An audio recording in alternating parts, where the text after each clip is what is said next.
キリン先生が、キリン丸の右腕だったなんて。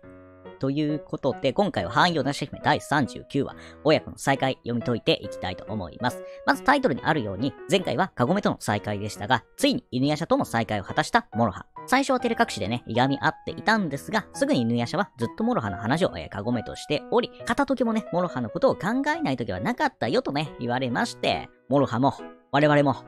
涙。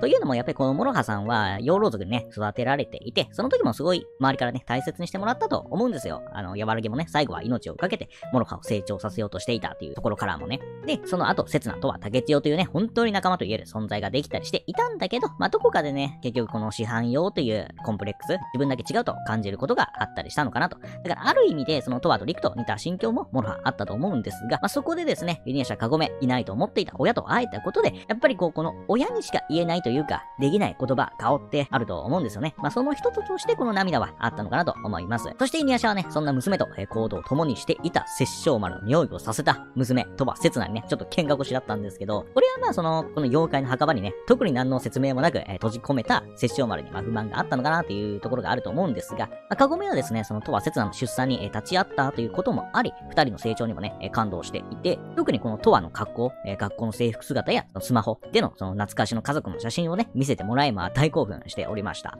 これがね、ほんと、ソータが家族をね、も持っていることだったり、じいちゃんと大ママ、ブヨ変わんないなという感じるのって、ある意味この汎用の夜叉姫を初めて見た我々とね、同じ目線、共感できるところがすごいあったから、いいとね、感じたシーンかなと思います。で、あとここで話してたんだけど、この場所、妖怪の墓場、あの世とこの世の境っていうのが、時の流れが遅くて、あとその年も取りにくい空間みたい。だからそのカゴメの見た目っていうのがそんなにね、変化がないという話でございましたね。これはだからその考察通りだった人も多いんではないかと思います。そして、再会ができてね、積もる話があったりするんですが、一刻も早くですね、外に出てキリマル、これをどうにかしないといけない状況です。しかし、出るためには、臨東城の池にある門。この門っていうのが、外の世界にある火の国の門と繋がっているんだけど、それには天聖画をね、持っていないと繋がらないようです。でもね、今天聖画は外にいる殺生丸が持っているので、これはどうしたものかと、もう一生出ることはできないかもとね、なっていた時に、トワが天聖画で刹那を救ったことがあると知った、犬夜叉が、じゃあトワならば天聖画を呼び寄せるのではないかと、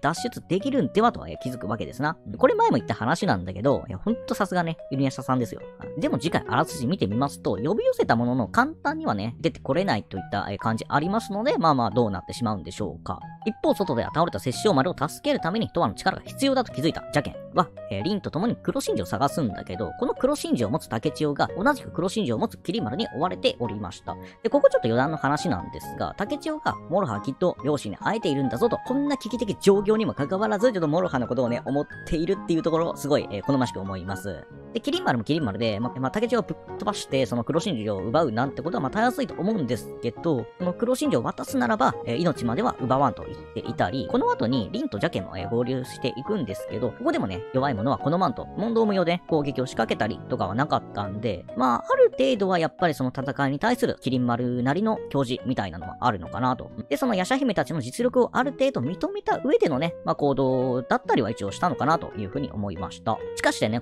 一歩も引かずね、私が戦うというリンを前にしまして、キリン丸も仕方ないと言わんばかりに剣を抜いていくんですが、そこになんとですね、悪を奪われ続けて本来動くことができないはずの殺生丸が、わずかに残る力を多分使ってね、助けに来てくれます。そしてここでね、少し、メイドの土産として、キリン丸がね、自身の目的、なぜ時空を超えようとしているのかっていうね、話をしてくるんだけど、その話によりますと、こっから500年後、つまり井戸の先の現代で、もうそんな猶予もなく、妖霊星がね、落ちてくるよと。しかもこれまで犬の大将や犬夜叉たちが破壊したかけらではなく、妖霊星本体が落ちてくる。で、その影響は地上に住む全ての人間を滅ぼすに足りうる力だそうです。そしてキリン丸はその妖霊星を倒すことで最強の証を手に入れ、妖怪たちがひれ伏し、人間が敬い、立て祀るであろうというふうに言っておりました。ということは、ここからね、僕の考えの話なんだけど、その同実証の時に、キリン丸は最強であるものが、時の風車が使えると思っていますよ。で、この世を滅ぼす力を持った妖霊星を倒し、力を示すことで時の風車に、選ばれようとしているのかなというふうに言ったんだけど、そもそもその時の風車にまず選ばれないと、妖霊星倒しにいけないじゃんっていうふうにね、気づきましたので、そういうことではなく、この最強の座自体を、求めているだけなのかなと。やはりそのキリン丸が一番ね、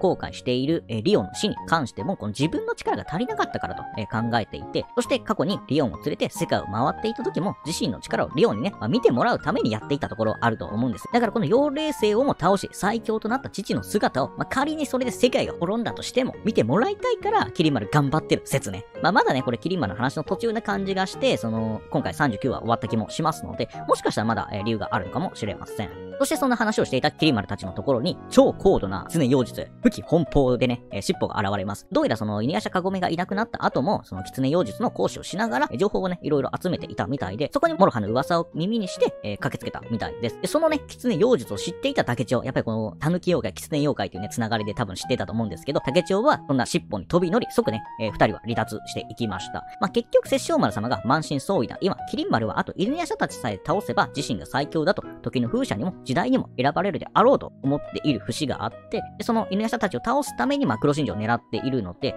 その黒真珠を渡さないために、逃げたのかなという感じだよね。で、今後ね、犬夜叉たちも妖怪の墓場から出てきて、キリン丸とね、戦っていくと思いますので、結果は変わんないのかなとちょっと思ったり。で、ここもね、余談なんですが、七宝が小七位の上で頭打ちっていうね、言葉を言っておって、これがその狐妖怪の位という、狐妖怪の実力を表す位のことなんだけど、その小七位の上っていう位が、犬夜叉最終回の時も言ってたんだよ。だからそれからも20年経っても変わっていなかったので、こんなね、高度な妖術を覚えても上がれないっていうのは、なかなか狐妖怪の世界も厳しいようです。そんなところで今回は、半四の夜叉姫第39話、親子の再会の話でございました。久しぶりにね、この尻尾の登場でしたが、ちょこっと登場してね、すぐ去っていったっていうのあるんだけど、次回からね、すごい絡んでいくと思いますし、これ以外にでもですね、キリン修がキリン丸の右腕ということがね、ちゃんと判明して、それにね、トアがめちゃくちゃ驚いていたよとか、今後さらにね、残された謎が明らかになっていくと思いますので、楽しみにしたいなと思います。それではご視聴ありがとうございました。